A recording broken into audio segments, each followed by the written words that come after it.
大家好，我是派妹，欢迎来到派学院频道。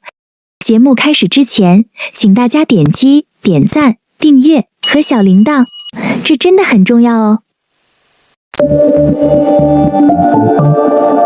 昨天我们播放了 CNBC 采访范博士，很多派友会问 CNBC 是干什么的，在维基百科中详细的介绍了 CNBC。CNBC 是美国消费者新闻与商业频道，又称美国全国广播公司商业频道。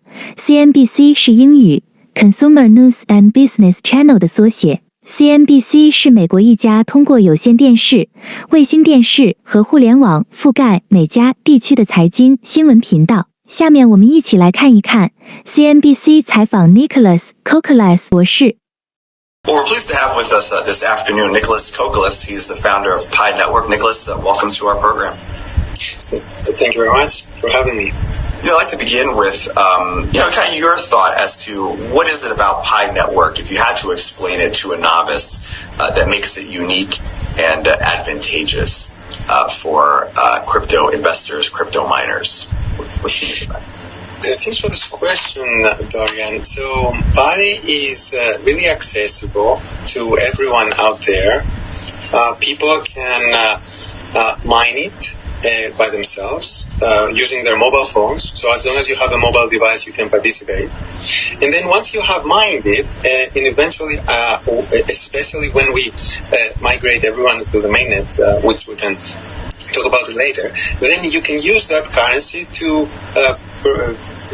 perform various activities on the network, which we call utilities. So Pi applications and other things. And the beauty of this is that even people who wouldn't be able to participate in this process, imagine someone in a country that they wouldn't have a bank account, or they wouldn't be able to how do you acquire a Bitcoin, for example, if you don't have a bank account or if you have no way to enter? So anyone can actually enter, and then once they enter, they are able to participate in those activities. They are able to pay Pi to ask another pioneer for some type of labor, for example.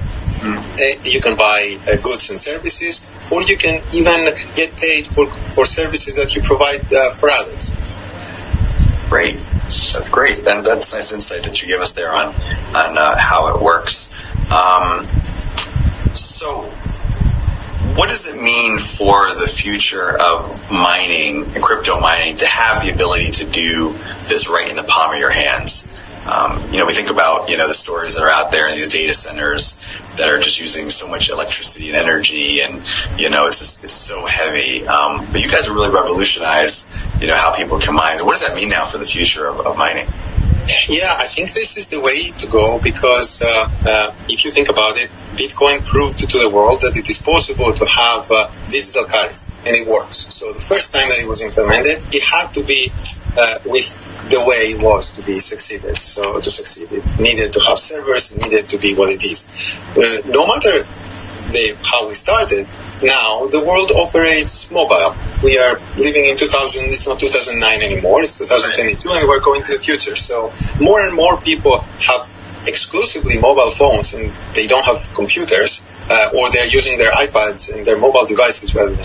So if you were by saying that you have to exclude all those people from the process, then you're already making something very restrictive. So I think that it is the future, and I believe that even all blockchains are thinking towards that direction. Great. Have you raised funding, and how do you guys make money? Yeah, one important thing to know about Pi is that we avoided from the very beginning, and the easy way of making money by selling the coin through those ICOs that happened in the crypto space. So Pi has never raised has never sold any coins for many years now. We've been operating for 3.5 years. And this is an important aspect. We actually feel this is more natural, because usually for companies, they may be operating and creating utility and creating their business for several years before they can go on an IPO, and then all of a sudden having this unnatural early influx of cash can create unnatural results as well, with what we have seen in happening with other news lately that have been communicated. And in terms of Pi, we bootstrapped as much as we could, and eventually raised some money as part of a traditional Silicon Valley startup from private investors. Gotcha. So where do you want to take the company? What's ahead on the road of development, and what users can see in terms of the experience, in the next year to 18 months, let's say? Well, the goal is to have a very useful, widely accessible cryptocurrency that can allow a lot of people to be able to take advantage of the new utilities of blockchain. And by that I mean there is a lot of innovation that happens with smart money. So once money can have, some people call it smart contracts. There's multiple ways to think about it, but it's the first time in the world where you can have things like micro escrows or micro payments or other things that essentially creating a new era of possibilities in the world. So Pi is combining those facilities along with a large network of people participating to create something useful for the world.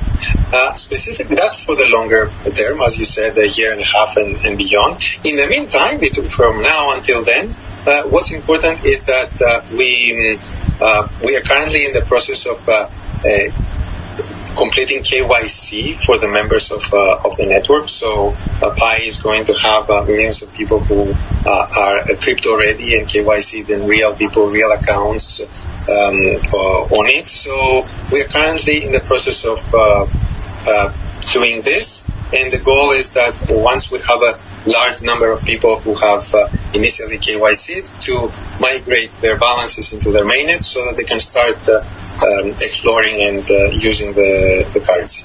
Gotcha. Final question. We've just seen really an implosion in the cryptocurrency market, as we've seen in the regular, equity markets. Are you concerned about what you're seeing just broadly in the crypto space? And actually, is it good? Is it clearing out kind of the bad apples in the industry that, and then allowing it to kind of move forward in a better place? What are your thoughts on that? Yeah, well, it's usually an unpleasant thing to hear that any market may be going up and down. At the same time, it is a natural cycle that it happens all the time, and we have seen it in crypto multiple times as well, that there is a cycle.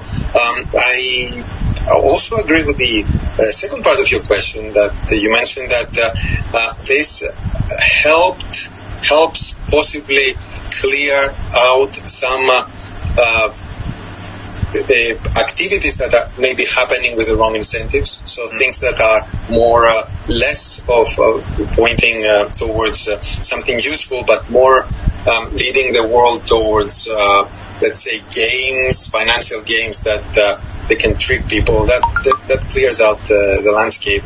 But overall, for Pi, as I mentioned earlier, we never raised, we never sold Pi to any person. So there's no one who can be sad that the down cycle is here right now, because no one bought it at a higher price and now it's a lower price because no one could buy it to begin with. So essentially, to the Pi network, the way that the currency is used hasn't really been affected by the external market at all. Because, I can give you an example. Right now, people are spending 1 Pi to request to be KYC by the network. This 1 Pi, and everybody is paying 1 Pi, this 1 Pi is pooled and then distributed to some human validators, other people in the network who are helping complete the validation. So there's a pool of Pi that is then being paid out to the validators. So within the Pi network, before the crash, people were paying 1 Pi. During the crash, they were still paying 1 Pi, and after the crash, they're still paying 1 Pi, and they're getting paid the same amount that the validators they would. So there was completely no effect at the moment. So now in the future, of course, we all live in a connected world, right. And we don't necessarily, it's not necessarily always going to be living in a vacuum, but that's the current situation. So what's a Pi worth? I'm curious. So Pi is worth what the pioneers make it worth. So in this specific case, that I described, you need to spend 1 Pi to get yourself KYC, and that 1 Pi is distributed back to validators depending on how many validations are needed for each validation. Great. Well, Nicholas Kokalis, we're grateful to have you with us today. Thank you so much for your time. Thank you. 好，今天的视频就到这里，感谢收看。如果觉得派妹今天的视频还不错的话，麻烦给点个赞，留个评论，转发吧。我们下期再见。